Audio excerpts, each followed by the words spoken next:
Who's your friend, June? That's Elaine Reynolds. You read about her? She's been in all the newspapers. We're mates. Oh, yeah? What did she get? 2 years. That's rough. I thought she was going to get out. Break it up. Break it up. You can talk later. Come along. Oh. In you go.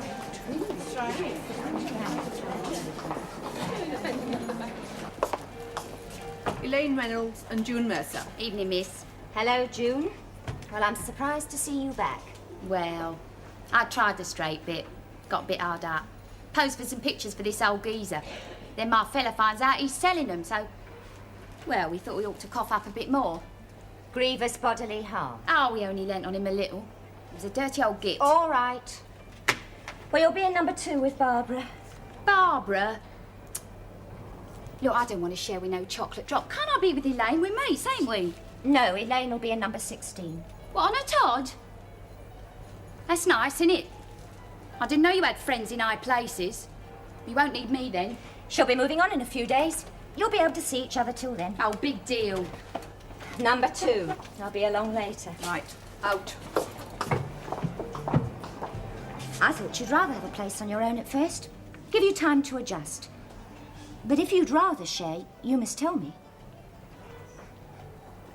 Very well. Number 16. Hey, look who I've pulled. The queen of the skin flicks. I thought you was going to share with a mouse. She's too special, isn't she, for the likes of us? Come on, him.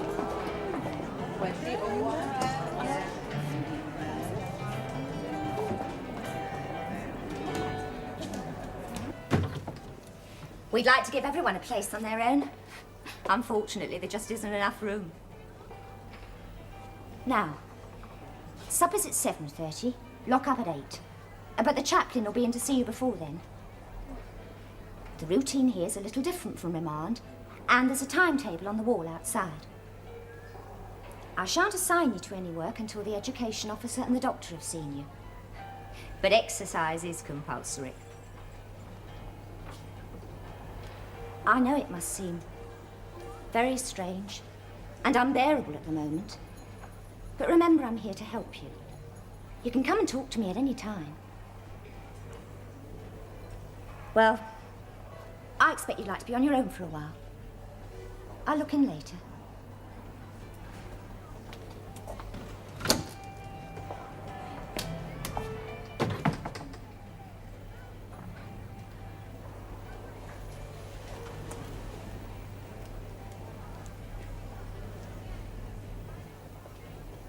What did you make of her, Peter?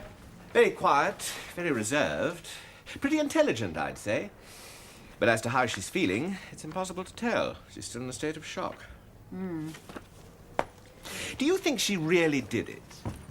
I mean, we know she gave him the morphine mixture deliberately, but did she do it because he was suffering so much? Or just because she wanted to get rid of him? Well, whatever the reason, it shouldn't affect the way we treat her here. No, it shouldn't. I'm afraid it's bound to. Come in. Oh, I hope I'm not interrupting, madam. No, not really, Mrs. Armitage. We were just discussing Elaine Reynolds. Oh, yes. Was there something special? Well, I was wondering if we could cut down on the amount of time that the women spend in free association tomorrow. Heavens, it's little enough as it is. Not only that, madam, but I'd like all classes stopped, apart from essential education. Why? Well, this is the list of officers detailed for escort duty tomorrow. I've barely enough left to supervise working parties, meals and applications. But that's nearly 2/3 of your staff. Exactly. And if the women begin to get the idea that the uniformed staff is thin on the ground, it's asking for trouble. But if we go back to the old system of locking them up when they're not actually working, that could cause trouble too. They're bound to wonder why. At least they'd be in controlled conditions. Well, by all means, postpone non-essential craft classes tomorrow, but I'd be totally opposed to an earlier lockup. Very good, madam. I'll take the responsibility. Naturally. How's Elaine Reynolds getting on North Wing, Mrs. Armitage? North Wing? I thought she'd be in special observation. Why? Well, She's not dangerous. she killed her own father. Well, now, she's very quiet, rather religious girl. The circumstances that drove her to that aren't likely to be repeated. With respect, Doctor, I think you're going by how she seemed on remand. Now, you yourself know how often people change when they've been sentenced, when there's no longer a pretense to keep up. I don't believe that in this case. Anyway, we'll be getting the chaplain and Miss Harker's reports on her tomorrow. For what they're worth. I trust their judgment, don't you? We have had this out before, madam. The chaplain thinks the best of everyone. Well, I suppose that's his function.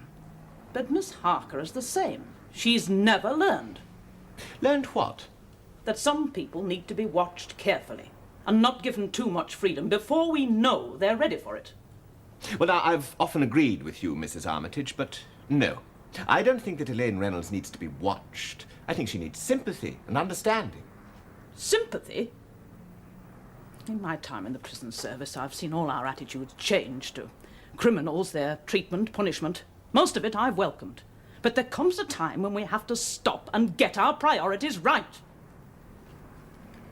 I just for once think that we should care a little more for the victim than the criminal. Do you know this girl? Never even met her, madam. Well, have you seen or heard something? Only what I've read. Then I believe Dr. Mays and I are better informed. She's in North Wing because I think it's best for her on my responsibility, just as I believe nothing will happen tomorrow. I hope you're right, madam. On both counts.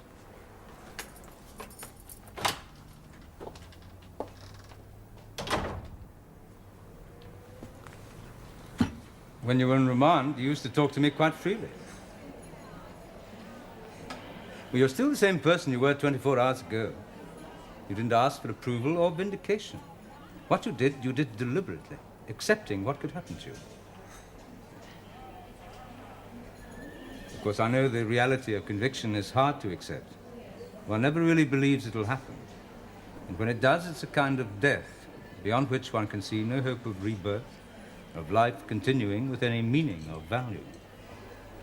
All I can say is that that feeling will pass, in time. Would you like me to pray with you? No. Very well. I'll come and see you again tomorrow. Remember that many people are thinking of you, and share your distress at the verdict. I don't want... How is she, sir? Oh, fine. We mustn't rush her. No, of course not. Poor thing. Hey! You was in there a long time. Fancy her, do you, Padre? Hello, June. You've been holding her hand. Her hand? Talking to her. Now, she needs someone to talk to, just like we all do. She got the blues. Yeah, she must have. She thought she got away with it. June, you know I'm not going to discuss it. Oh, why not? Why don't you come and discuss it with me, Padre? You leave him alone. Oh, shut up.